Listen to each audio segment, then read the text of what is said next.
All right, welcome everybody back to another episode of the Big Doug and Carmi Show, your one-stop shop for all things Commanders. It is a mock draft mania Friday, our second episode of these from the Team 980. Denton Day is our guest picker today. Denton, what's happening? Fellas, what's going on? I'm happy to be with you guys. Man, we're excited about these. With Debo Samuels and Adam and Lattimore last year, Adam Peters has done an interesting job of kind of setting the table where they can move around in the draft. They can sit tight. They don't have to be locked in necessarily to one certain position. Before we get to the mock drafting, before we get to the actual draft, we'll do free agency. Things are being crazy. John Allen released today. I think we knew that was coming. Harold Landry was released. I thought that was coming, but wasn't sure. And then, of course, the two premier edge rushers that might or might not be available for trade. Let's start like this, Denton. What has been the most surprising of free agency period before free agency? And are any of these names that we're hearing about ones you're interested for the Commanders? I'd definitely be interested in Harold Landry. I was Yeah. super interested in him at the trade deadline last year when we had a very good idea that this team needed help on the edge, versus both in the passing game and in setting an edge. And then we got defensive tackles setting edges in the postseason. So I love the idea of Harold Landry, and you know you don't have to trade for him, which I think is a nice luxury to have. The one thing that Adam Peters has done a really good job of is keeping all the options open. Like, you have a guy, you make the trade for Devo. You mentioned Lattimore last year, so you at least got veteran players for arguably better than what you would have gotten at that pick, but you're not locked into having to draft in the first round. It'd be nice if you do. If you love somebody who's there at 29, absolutely take them, but you also give yourself the ability and the option to trade back. And we know that one of the many reasons that he was hired here is because he has a really good eye for talent deeper in the draft. So I think giving himself a lot of options, we haven't, as fans, seen our team in this position. Usually when they're drafting in the first round, they need somebody to get in the first round. This feels like the first year in my lifetime where it's not a necessity, which is a really nice luxury to have. I posted just real quick, George. I posted today that I have this reoccurring nightmare that we draft at 29 and I'm up. My old ass is up till 11:30 at night. This isn't the number two pick anymore. And then even worse, we get to 29, they trade out of it, and I stayed up all night long, and they make no picks. But I do think there's a real chance they try to get out of 29. I do too. I think if you look at the way that this draft is going to shake out, and you kind of compare that with what you would call positions of need, although we know that there's a lot more than just one or two of those on this roster. If you have an ability to trade out of that pick for maybe somebody that is desperate to get a fifth-year option on a quarterback, Jackson Dart, Quinn Ewers, Tyler Shuck, whoever that is, and you add more picks to your arsenal, I think Adam Peters would absolutely be open to doing that, especially now that Harold Landry is an option. If they really like him, you don't have to give up any draft asset for him. He's going to cost way less money than Trey Hendrickson, certainly less money than Myles Garrett. The timing of that really was perfect, I think, for Washington if they're interested in him.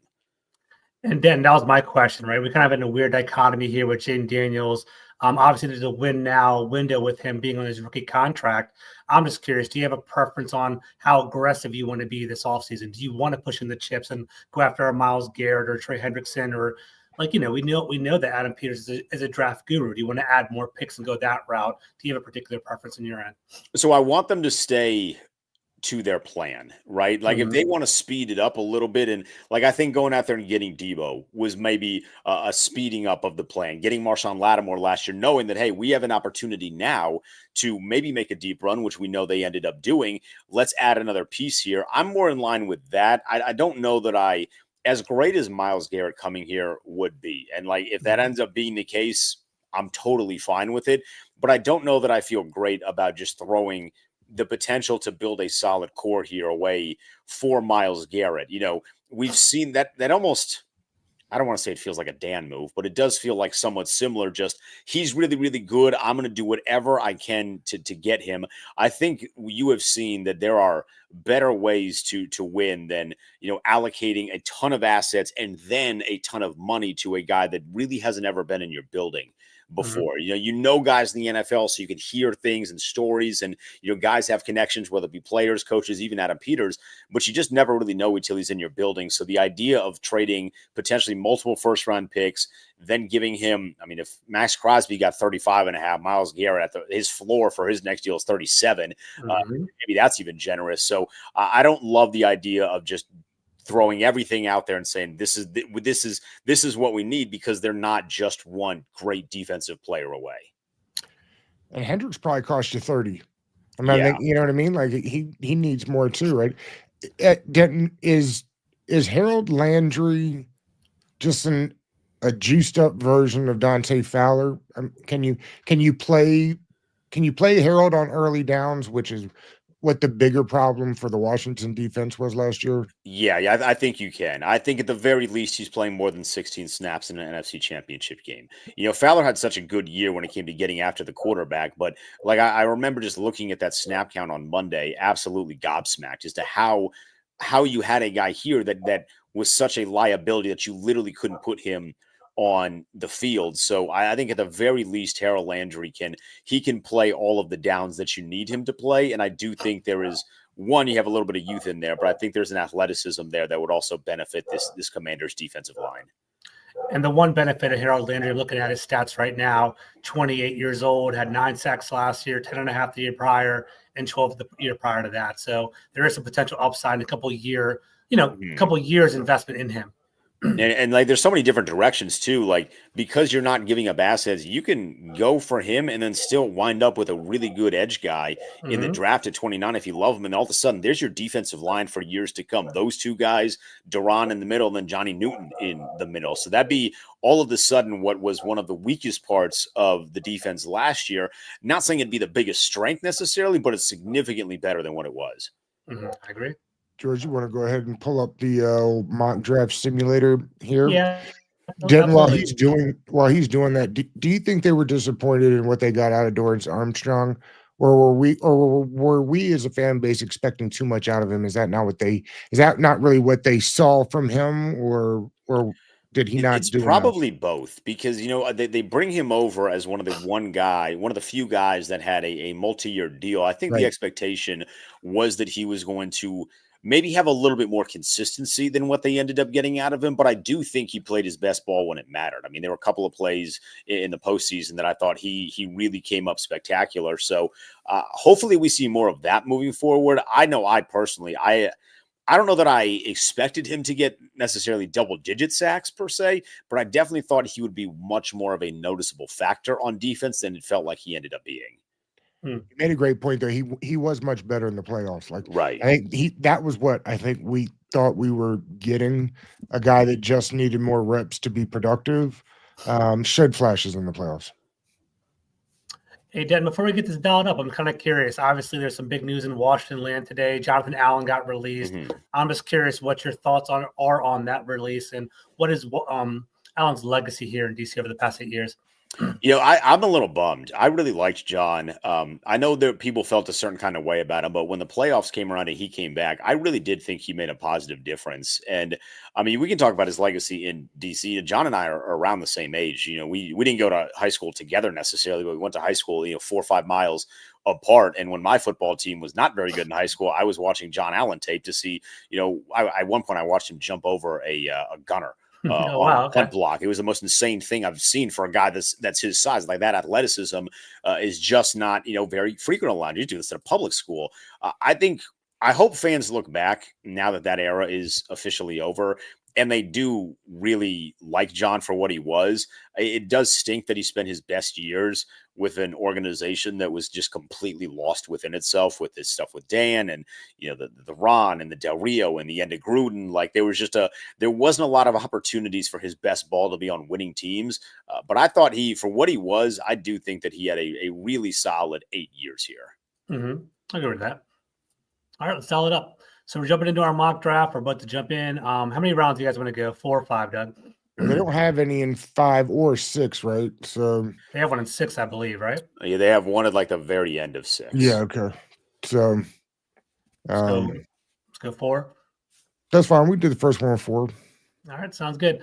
All right, so we're going to dial it up. Before we even get started, Denton, do you have any, let's say we're walking into the draft, is there any particular position you're looking for, or player you're looking for at 29, hoping that it falls to 29? Yeah, so 20. If I'm 29, if I'm Adam Peters, I'm looking at edge and I'm looking at tackle. I think there's a lot of guys, hopefully, some really good ones, some steals that'll end up being available at 29. The class for edge, I think, is really, really deep to where you could get somebody that you could plug and play immediately in week 1 at number 29. So that's probably where I would be looking first, but there might be a couple of sneaky tackles that might fall all the way to 29. Let's give it a whirl. Let's give it a shot. All right, on the clock. Let's give it a go. It's funny. I've read a couple of mock drafts yesterday. Luther Burden kept on falling to number 29, and that was very tempting to me. I know he's kind of redundant with Deebo Samuel. That's not realistically going to happen, but that was very appealing. Look, there he is. Yeah, there he is again. I told you he's there. So let's take a look at the. Let's look at the picks that are in close proximity to 29. Matthew Gordon at 21. Malachi Starks 23. Colson Loveson at 26. James Pierce is that's the highest I've seen Kelvin Banks Jr. in a while in one of these draft simulators. Yeah, exactly. So we see him pretty high up there. James Pierce is pretty intriguing. Derek Harmon as well. So we're looking at 29. Denton, take the wheel, man. So we're looking at some free agents around here. Or sorry, not free agents, some potential draft picks over here on the right-hand side.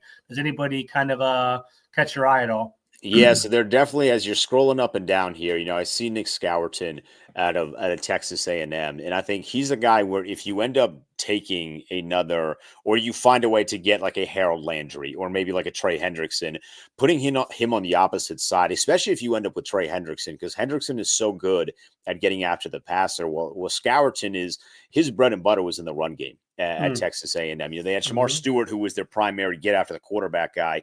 And if you're looking at a guy to be a run stuffer, it feels like he would be a good option there. So I like that he's still on the board.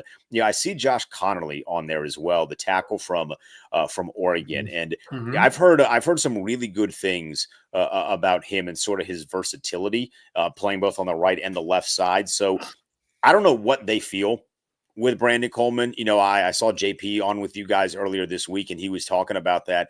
I don't know how they're going to end up viewing him. I don't know that anybody really does. I think if you wanted to kick him in to guard and go for a guy like a Josh Connerly, it would make a lot of sense. That's one of those things where you're just hearing through the grapevine, though. But I think because Scourton is there, and I'm going to guess that Shamar Stewart is already off of the board. Long gone. Yeah, I'm sure he's long gone. I did see though in like the first 10 picks, number 12 Cowboys, that Mason Graham being at 11. Oh, that's salivating. Like I love Mason Graham is probably my favorite player in this draft because he does very much remind me of a little bit of Jalen Carter. So like if in my dream like fantasy booking scenario, if that guy falls past like 13, I do think Adam Peters has to pick up the phone and say, hey, we just lost John Allen. We're going to get a legit game wrecker inside. But because he's not there, I'm going to go. This is a safe pick, I know, but I'm going to go Scourton. I like Scourton, and I think adding him to that defensive line, you need to stop the run, especially looking at the deal that Saquon got. He's going to be here for a while. Looking at some of the success that the Giants had against you, even when they didn't have Saquon Barkley, I think getting Scourton on the roster would be a big win for the Commanders. I think so too. We'll draft him. And then just for the record, I was watching Daniel Jeremiah and Bucky Brooks the other day talking about Connerly on the line, and they had a theory that like you can hide the offensive line as long as you have 4 strong players on the offensive line. You can kind of hide one of the missing links there.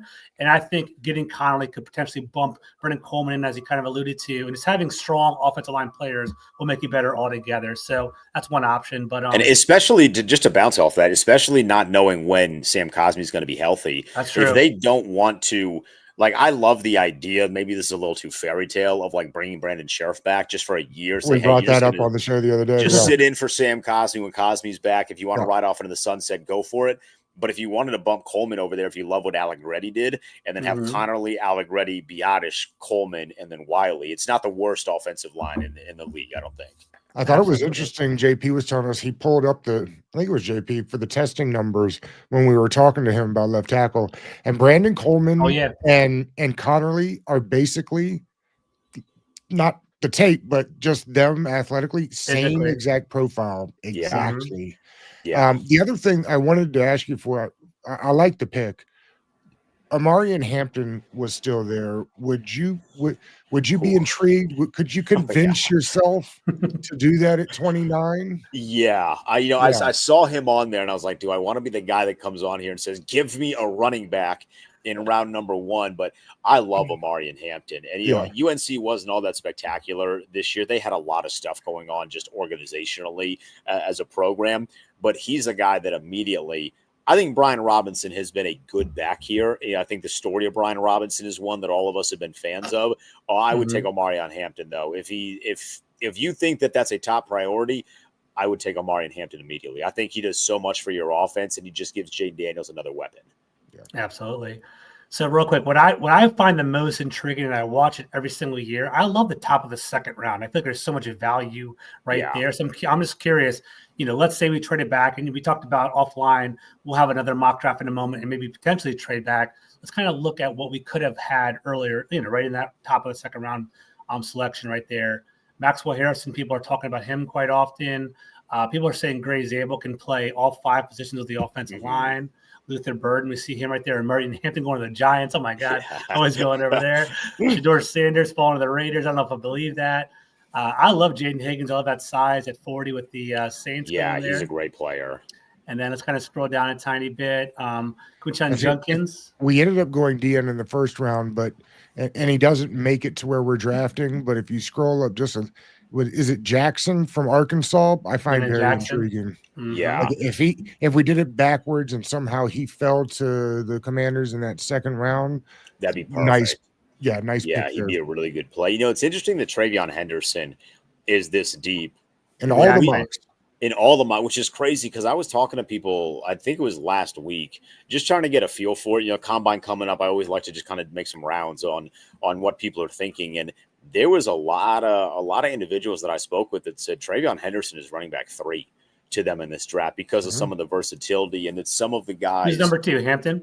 Yeah, it'd be Genty, Hampton, and then Henderson, with Caleb Johnson being running back 4. Mm-hmm. But people love what Henderson can do, both with vision and then catching the ball out of the backfield. I got the comparison to something similar to that of Jahmyr Gibbs, not quite at that level, but I mean, if he ends up falling somehow to like 61, I mean, that would be a dream come true if you can get somebody like him that deep in the draft. Yeah, I'm very intrigued by him. And I think just listening to all the different podcasts and things that I'm reading up on, this is the great debate right now between Judkins and Henderson. Yeah. It's kind of like thunder and lightning right there. And it's funny because Judkins went to the combine and had very similar 40-yard dash. I think he maybe weighs 10 or 20 pounds more than Henderson and still has the same speed. So it's very intriguing there. But as you alluded to, Henderson has the better pass catching ability. And go ahead. I'm sorry, George. I've been looking for the last 2 minutes at this linebacker from UCLA that goes to the Buccaneers there. Mm-hmm. And I hear more and more that he won't get out of the first round. Like, people are really intrigued between Jihad Campbell and him. Like, it could be the first time that like multiple off-ball linebackers go in the first round, which is linebackers and running backs going in the first round. We just had a linebacker in Philadelphia paid $18 million, Saquon 20. It's like we're living in 2006 all over again. Yeah, retro. We talk about it on the podcast all the time. There is always going to be an overreaction to the mean, right? Like, as teams started getting smaller with spread offenses and more corners and more safeties and less linebackers, you just always knew at some point the coach was going to say, fine, do that. I will go back to the Saquon Barkley running style and just smash you until you start putting linebackers on the field. And then once you do that, then I will start throwing over the top of you. It's just, you knew that was coming. All right, so we're sitting here at 61. There's a lot of intriguing players. I'm not going to lead the witness, Denton, but I'll throw a couple that I like out there. Restrepo, I think, is a great possession receiver. I think he can move the chains pretty well. Darian Porter, I don't know much about him, but I've been reading about him more. He's like a 6'4" corner. I think he has there's a lot of potential with him. I think he also plays press man, which is the system we run over in Washington. Amari and Norman Lott, we're starting to see him often.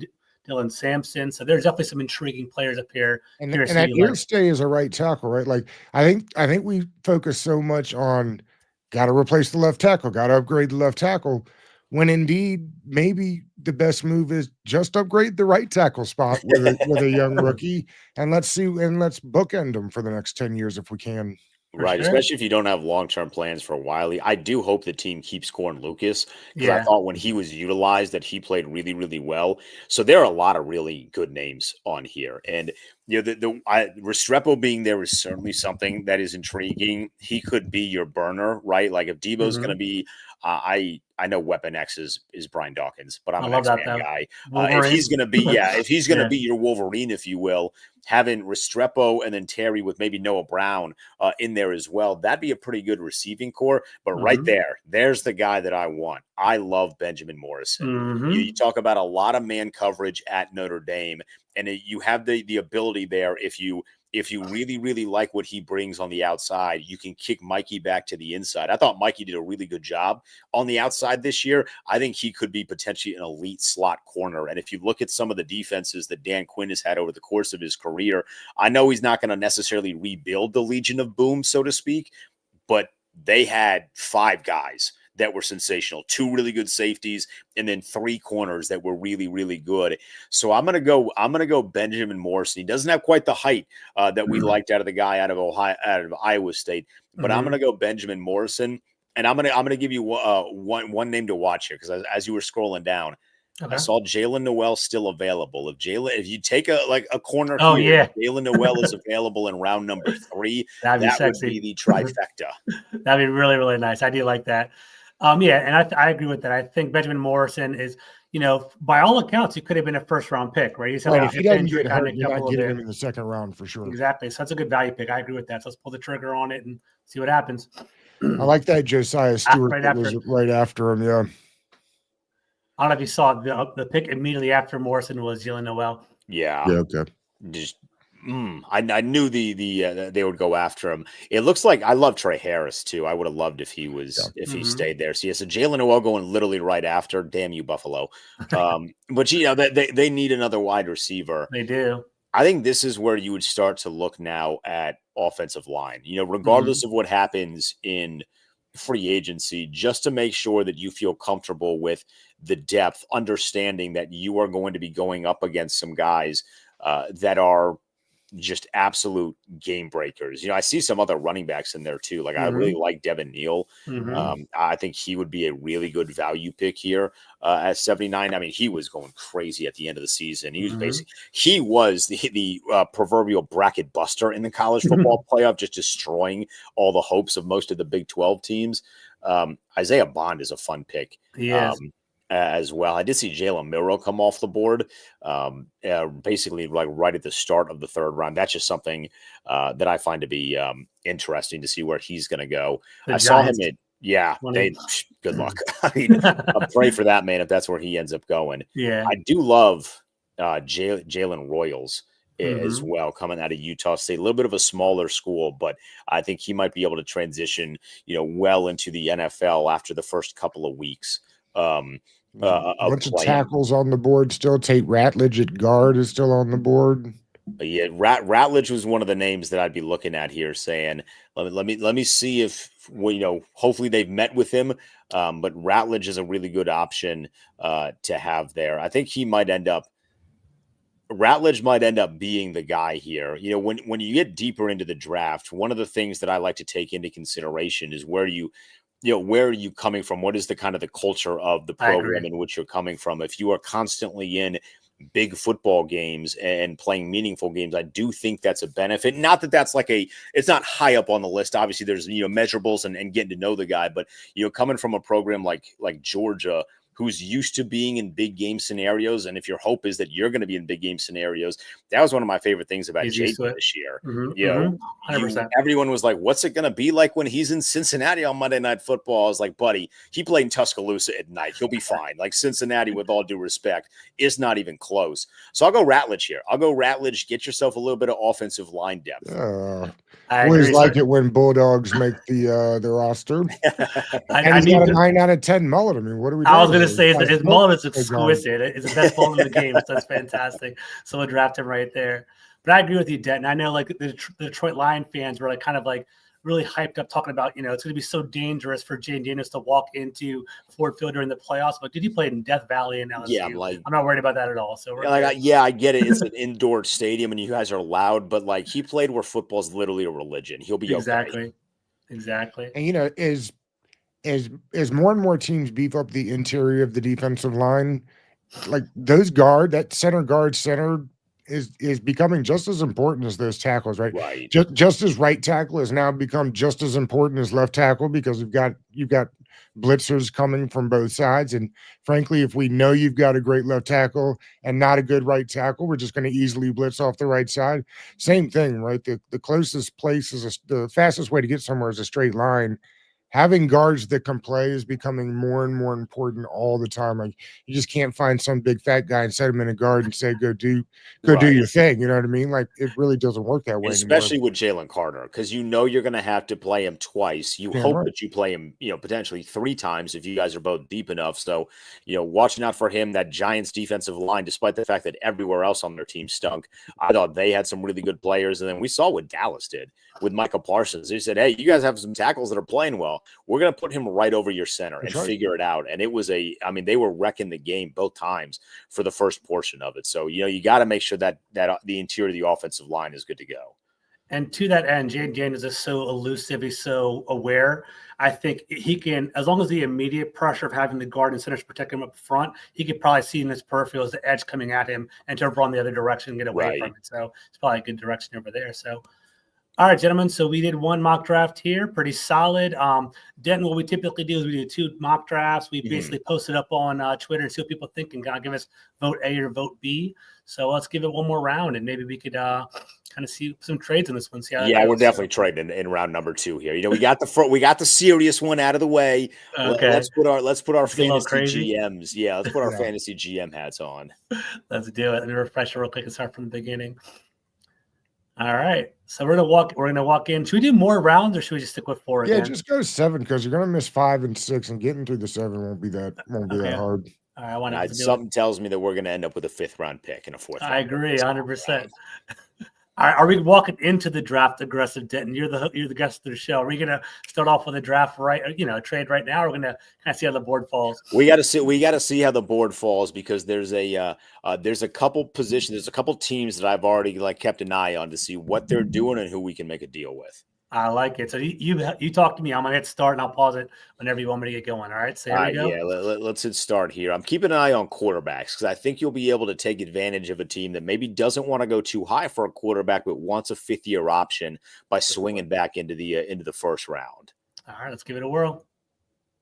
All right, so there's one off the board. Yeah, I see Mason Graham going top 5, top 10. Yeah, if he goes past 7, I'd be stunned. I mean, he's so unbelievable. Man, Shamar Stewart. PFF loves Shamar Stewart. Same thing with Jihad Campbell. Like you used to be able to get Jihad Campbell at 29 all the time. Not happening. Same thing with the kid from Boston College is going way higher than he used to. The kid from South Carolina, the safety, is going super high in these things now. Man, they do not like Shedeur Sanders. I saw Josh Simmons go up. I do really like Josh Simmons if he's available. QBs, if there's any available. Shedeur, Jalen, Will Howard. Yeah, that's pretty much it right there. All right, so we're going to try and make a trade here. We're going to try and make a trade. Let's see. Can we scroll down a little bit into the first one? What's the first? They offered this one, right? No, there's no trade offers coming at us right now. We have to be the aggressors. Okay, so let's scroll just a little bit into the second round, see who's coming up early that could be in the need of a quarterback. I don't know that the Giants are going to trade with us, divisional stuff. The team I'm looking at is Vegas. Let's see if we can get a deal with Las Vegas. All right. And I believe in the first mock that we did, Vegas takes Shedeur in the second round, right? Yeah, they did. So we're gonna offer them the luxury of getting the 5th-year option, just a little bit more control over a guy that you hope is going to be your quarterback, and you'll give yourself a little bit of leeway before you have to probably like $60 million to him or something along those lines. So we're gonna trade with Vegas. We're gonna give them 29, and in return we're gonna get 37. And we're gonna ask for 73. I like it. And 144. And then we're gonna offer them, let's go 238. All right.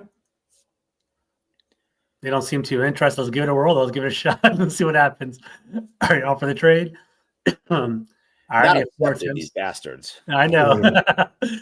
I don't know if you want to throw this 6th-round pick, maybe a future round pick, 7th-round pick. Let's see if the interest meter changes by swapping 238 and 206 on our side. Yeah.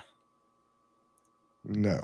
Nothing. They're not budging, huh? Wow. They're not budging. I can't believe PFF isn't considering the 5th-year option. Take 144 off their side and see what happens. What's happening here? Are they really not that? There you go. So what's going on? They don't want to trade that at all. Apparently, They don't want to get rid of 37. Yeah. All right. Who else is available there that might want to play ball with us? Help us be a little aggressive here. Yeah. We can always force that trade if we wanted to, but we have the Titans. We could try did the Browns take quarterback in round 1? No, they went Travis Hunter. Yeah, they missed out on we could try with the Browns maybe. All right, let's try the Browns real quick.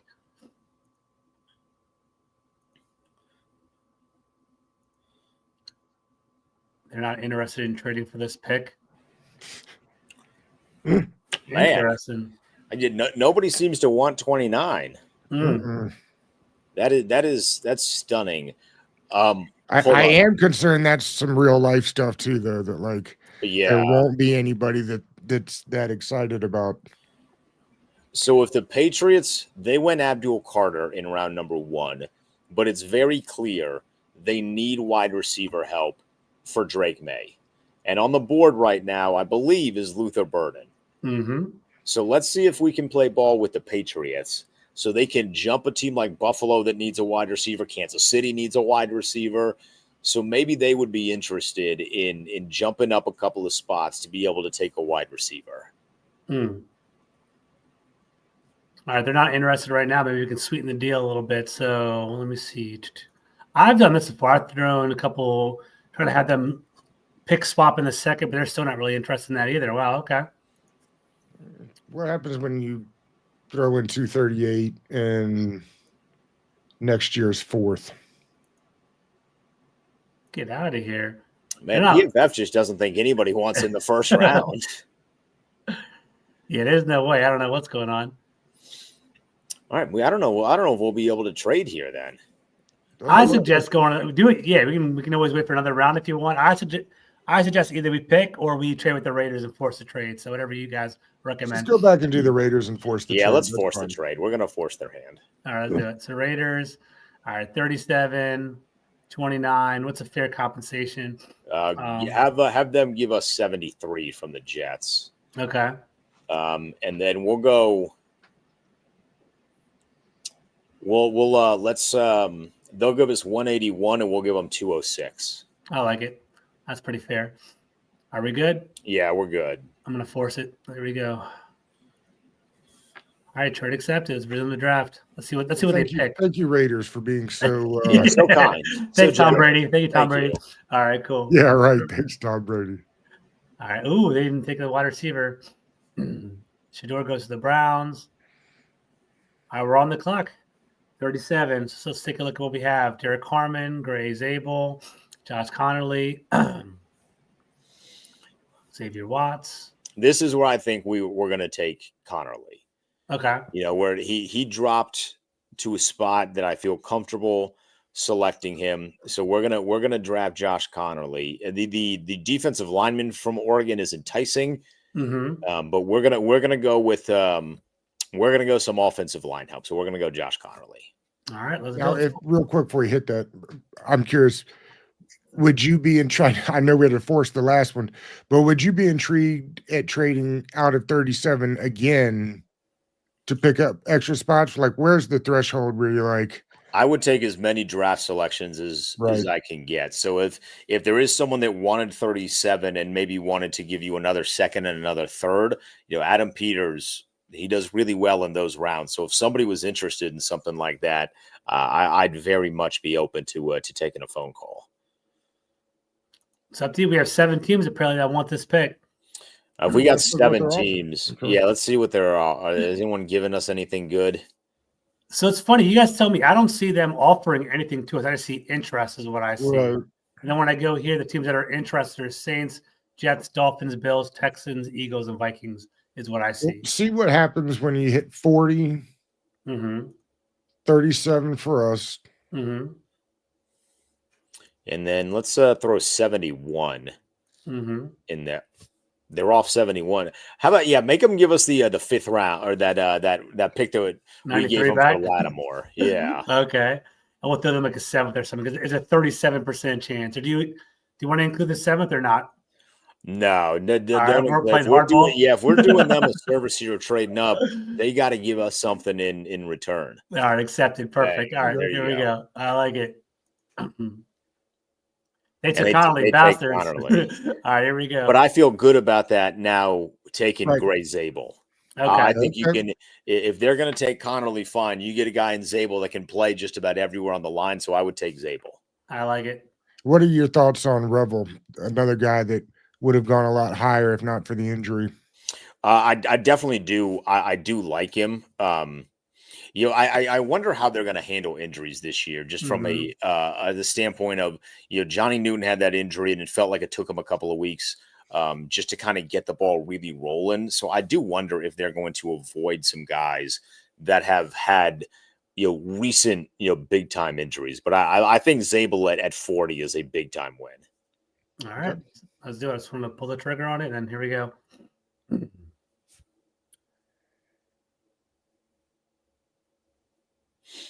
We're seeing a couple guys come off the board that are good. I think by the time we get to there goes Judkins. Ugh. Do you have any interest in him? I do like him. I think he has a lot to offer. Henderson is my preference between the two, but I do think he is a really, really good player. Oh, this is easy. You're taking Io Manor from Stanford. Big guy. If he's available here, you have to go after him. Yeah.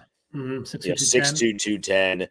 I think he's a really, really good player. I don't think a lot of people watch Stanford, but he's a really, really good player. I think if he's available there, you got to jump on him.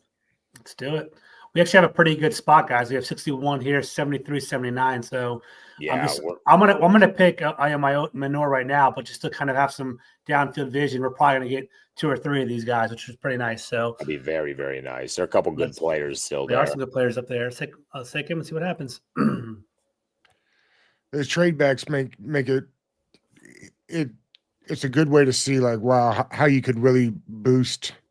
I mean, you think about the 3 picks we got in the first mock draft, and then you'd have had some 6 and 7s, but like what you've been able to acquire here for just a couple of simple trades is incredible. Where are you on Mason Taylor? I really like Mason Taylor. I thought they utilized him really well at LSU. Defensively, they were better this year. The quarterback play with Nussmeier was a little up and down, if you will. But I think Mason Taylor, that's going to depend heavily on what you want to do with Ertz and Bates. Like, you have Sinnott here. The expectation is that he's going to be on the team again next year. I want Zach Ertz back, but I want him back knowing that you're not getting the same level of production that you got out of him last year. Like, that very much felt like just final wave, if you will. So I'm intrigued by him, but I'm gonna go up here a little bit.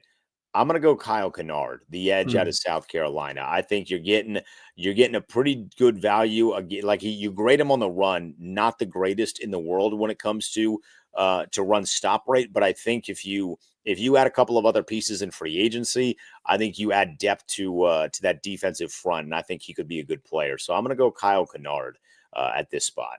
Okay. All right. Some other another interesting name that was there was the big guy from Maryland. Yeah, Phillips. Oh, perfect. Give me Mason Taylor. I like it. We passed up on drafting him a couple of picks ago. He's still around. I think Mason Taylor would be a really strong player to put with this offense, and hope that you have the potential of him and Ben Sinnott for years to come. I like it. I think I like this draft better than the other one, to be honest with you. I mean, it's hard not to. We've got like 8 draft picks. Yeah, all the second and third round. Yeah. And we got another one right here. This is fantastic. There's your boy. And there's your boy. I'm going to go Jeffrey Bassa. Okay. I'm going to go Jeffrey Bassa. Before he got hurt, Bossa was one of the better linebackers in college football. If he's still around, and you know that this might be the last that you're going to get a Bobby Wagner, right? You get him on a 1-year deal. You really like what you have in Jordan McGee. I'm gonna go Bossa here, the linebacker, and really just continue to build that defense out. I think he's a really strong athlete, so I'm gonna go with him. It's so tempting to take Devin Neal, though. I was wondering about that. Okay, but I'm gonna go Bossa. Yeah, try something different. Why not? So we'll see how the board goes. Now we've got a little bit of time there, but yeah, I mean, I think in a perfect world they move off at 29. If they can get to 33, I mean, if they can get to 37, I'd be interested in trading back again. Like this, it's cliche to say because we've heard it a million times this offseason, but like rounds 2 through 4 is really where you're getting the value in this draft. So the more of those we can collect, would be great. And frankly, I'm not averse to collecting picks for next year.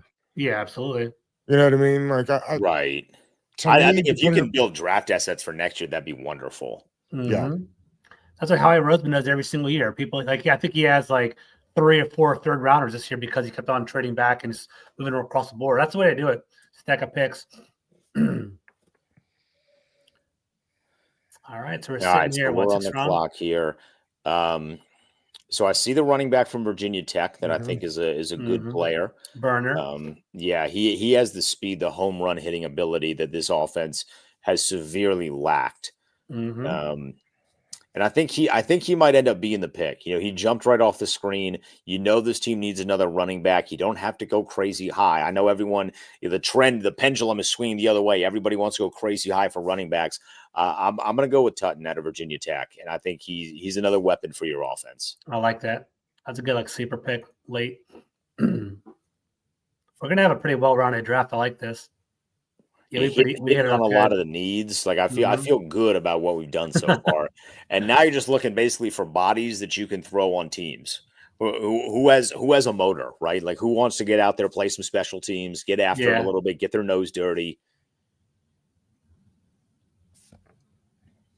I agree. More of a project, like a dart throw. Right, exactly. And Adam Peters he's had a weird success record with guys late in the draft in San Francisco. It'd be hilarious to take Brady Cook, but I'm gonna pass on that. Or a long snapper. Yeah, or a long snapper. Or a kicker. If they've got the best kicker in the league in the 7th round, I'm not adverse to throwing a dart at a kicker in the very last round. All right, here's going to be my controversial pick. I'm gonna go Kyron Lacy. Here we go. I think you're this deep in the draft. Why not? Right? He has some stuff going on, but if he's available in the 7th round, if the stuff gets cleared up, this guy's a really good player. And he has the LSU connection, the connection with Jaden. He's 6'2". I'm gonna go. If you're getting me Kyron Lacy in the 7th round, I gotta take Kyron Lacy. Absolutely. What's your threshold, Denton, with him? I know, I believe you guys know better than me. I think wasn't it like an assault charge or like a gun charge? It was a car incident. Okay. I don't know what the official. It was a car crash that. Got it. He might have been responsible. Allegedly is responsible. Allegedly, yeah. I don't know the full details of it. I just know it was something to do with the vehicle. God, nobody wants these quarterbacks. I don't blame them. All right, now this is the dart throw of honestly, at this point, I'm going for somebody that I just trust the school of. What SEC school? Yeah. did you play for? Dan Jackson didn't end up getting the invite to the combine, but I'm telling you, he's gonna make a team real happy in the 7th round. The safety out of Georgia. Actually, scroll up quickly. I'm gonna go Ethan Downs, Oklahoma. Yeah, I thought they with Javonte Jean-Baptiste late in the draft, he ended up playing really well. I'm going to say they go back to the well with a guy from a big SEC school. It sounds weird calling him an SEC school, but a big SEC school and get an edge guy that might be able to play teams. Tell us a little something about Ethan Downs because I'm not familiar with him at all.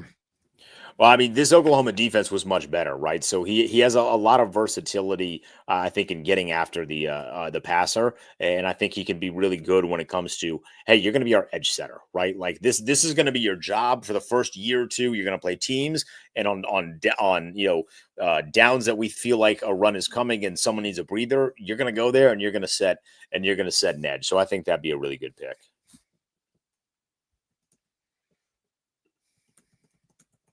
Take a look. I have to zoom out because you have so many I was pictures. going to say, good luck getting this on a post. Yeah, that's kind of hard to get all this in the post. Let's give it a whirl. All right, perfect. I mean, that's a great draft. I think it's really well rounded. Tackle, wide receiver, edge, tight end, linebacker, running back, another wide receiver. A lot of A's in there. Yeah, a lot of A's in there. Overall, A, I feel pretty good about that one. It's a George Carlin report card from high school. A lot of A, B's, 1, 2 C's. Pretty good right there. I love it. Perfect. I'll take a screenshot real quick of this one. I like it. That's good. Cool. Yeah, do this. Well, before we get out of here, Denton, what do you think we're looking for here in the next couple of weeks? What would surprise you one way and the other? Hey, if Myles Garrett is a Commander, I'd be stunned, but I do think you will see them make a play for either Trey Hendrickson or Harold Landry. I think before the draft comes, they are going to get definitively better at the edge spot, and we're gonna walk into the month of April feeling way better about the defensive line than we are right now. Do you think they will add a boundary corner in free agency? If Travarius Ward wants to come here, yes, I do. He'd be the top one that I would be interested in, but I do think that could be something they address. Okay, perfect. Buddy, this was great, man. We appreciate it. We always have fun with these mock drafts, and today's we had a couple funky ones. Yeah, fellas, I love this stuff, man. So I appreciate you guys having me. Yeah, absolutely. I love your GMI, Dan. That was a lot of fun. Yeah, we'll do it again. Thanks, bud. All right, thanks, fellas. All right.